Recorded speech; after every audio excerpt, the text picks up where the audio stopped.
Hey guys, welcome to the Stand Up Review podcast. Thanks for tuning in. Today we're reviewing Ricky Gervais's 2018 special Humanity. Let's get into it. This podcast is brought to you by our patrons. If you want to help support the podcast, then head on over to patreon.com/standupreview.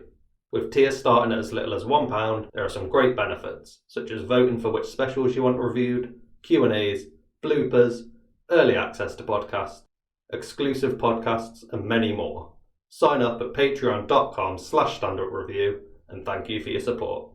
Before I get into this episode, I just want to take a moment to talk about the half-hour Dave Chappelle did on the Friday before I released this.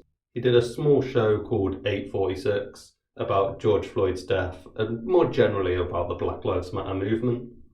It wasn't really a stand-up show, it was more of a testimony to the oppression that black people have and continue to face. He gives a really impassioned speech, and although he does throw a few jokes in there, and when he does they're very good of course, I mean it's Dave Chappelle, but this isn't really worth reviewing as a comedy show. It's much more of a serious talk, which is completely understandable given the subject matter of what he's talking about.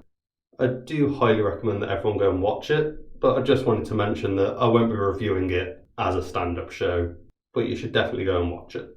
So start off as usual with a little bit of background on Ricky Gervais. He is of course a hugely successful comedian, as well as writer and actor of multiple TV shows and films. I'm sure most of you will know who he is. Personally, I'm a huge fan of Ricky's. I've seen most of his TV work, and I've seen this particular special a couple of times before. He has 4 previous stand-up specials. I've seen a couple of them. I'm hoping to do a couple of the ones I haven't seen as reviews on this podcast. But this special comes after a 7-year absence from stand-up. In terms of his style on stage, he does a lot of storytelling and there's quite a bit of dark humour in there. And there's often some observational comedy in there as well.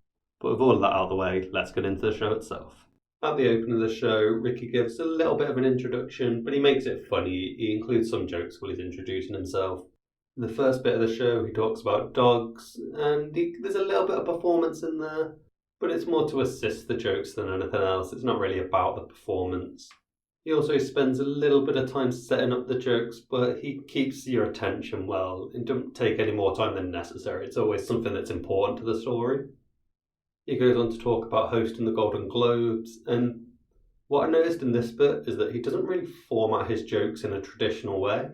It's more that he just tells a story, but actually makes the story itself funny, so that it doesn't really need jokes outside of that story. And it works really well with this style. After this, he tells some jokes about Caitlyn Jenner.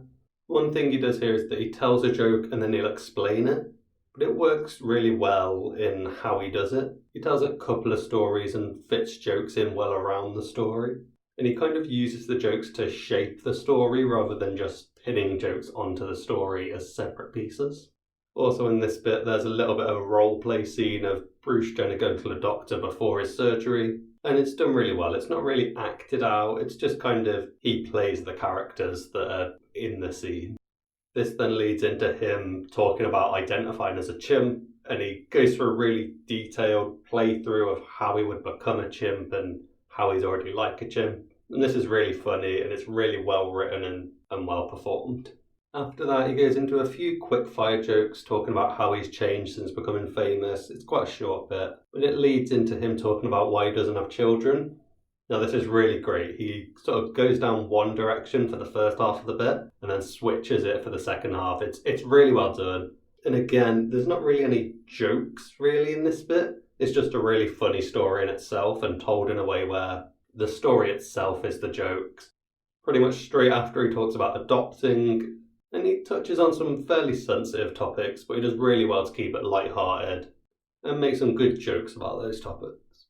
He carries on to this time talking about other people's kids, and this is really funny. He kind of just takes the piss out of other people showing you pictures of their kids and talking about their kids, but it's really well done. The next bit he goes on to is talking about the advantages of fame, and what he does really well here is that he plays up to his stage character a lot, and it's really important to establish that character because it's so different from his kind of public persona. And it's been so long since his last specials that even though he is this huge name in the UK and in America, it really means that if you haven't come across him before, you can really get across this character. I'll talk about it a little bit more later on as usual, but this bit really does amplify that character a lot. He kind of mixes this in with talking about nut allergies. Within this bit, he kind of links it into talking about nut allergies.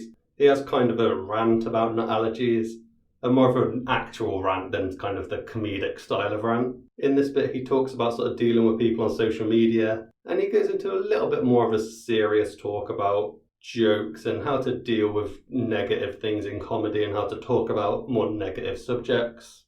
And it does get a little bit preachy at times, but he manages to keep it funny and kind of keep it lighthearted, whilst also getting his point across.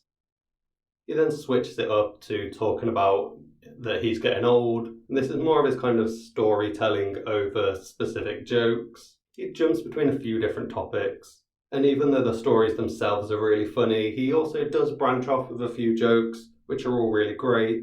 And none of them really go on too long. They're not really full stories in themselves. They're just little stories that bring this whole bit together.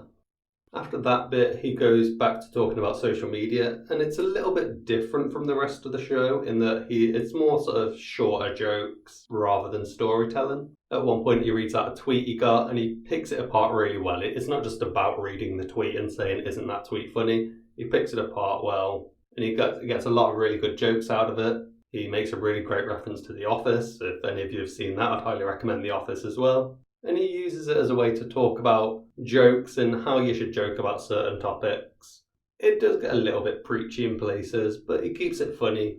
And it's done in a way where it's important within that part of the show. He's not just pulling it out of nowhere. He kind of makes it important and keeps it funny and encompasses it within the story. One thing he does within this bit that's a little bit unnecessary, he talks about animal cruelty petitions. And I get why he's included in the show. It's something that he's very passionate about, and it's not really a huge problem. He keeps it very short, but it's not really necessary, and there's not any jokes surrounding it.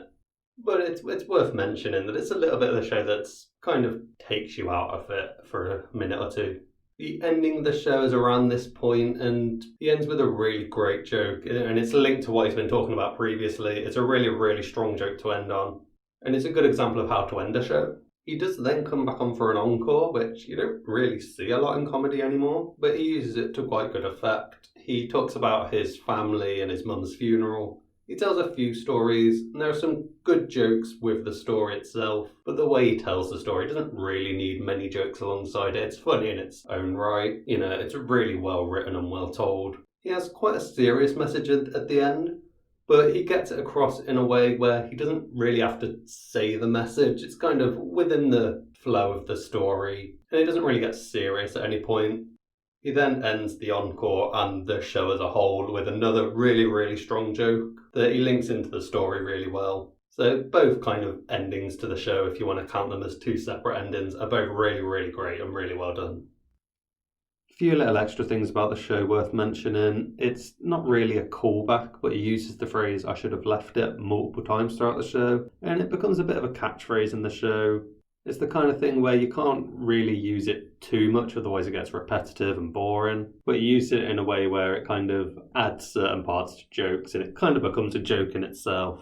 And he utilises it really well throughout the show.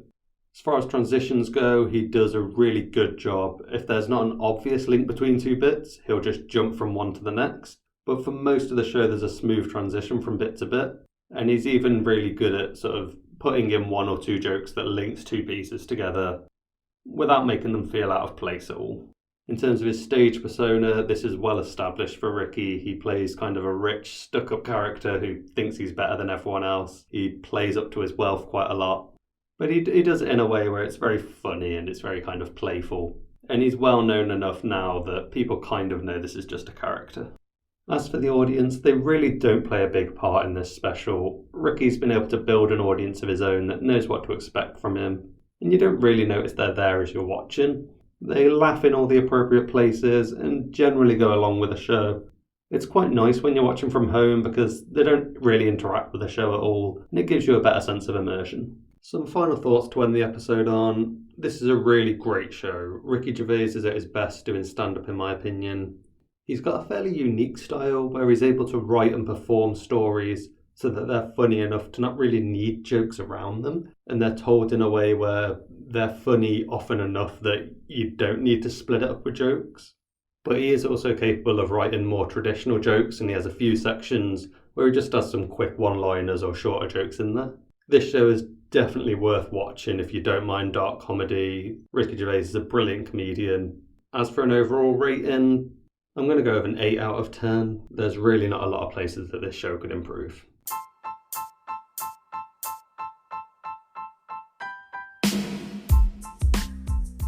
Thanks for listening to the Stand Up Review podcast. I hope you enjoyed this episode. If you did, be sure to subscribe to get new episodes as soon as they come out every Monday, Wednesday and Friday. Check out our Patreon for some awesome benefits at patreon.com/standupreview. If you have any thoughts or suggestions for the show, whether it be a new segment or a show you'd like us to review, let us know on Facebook, Instagram or Twitter at standupreview and give us a follow while you're over there.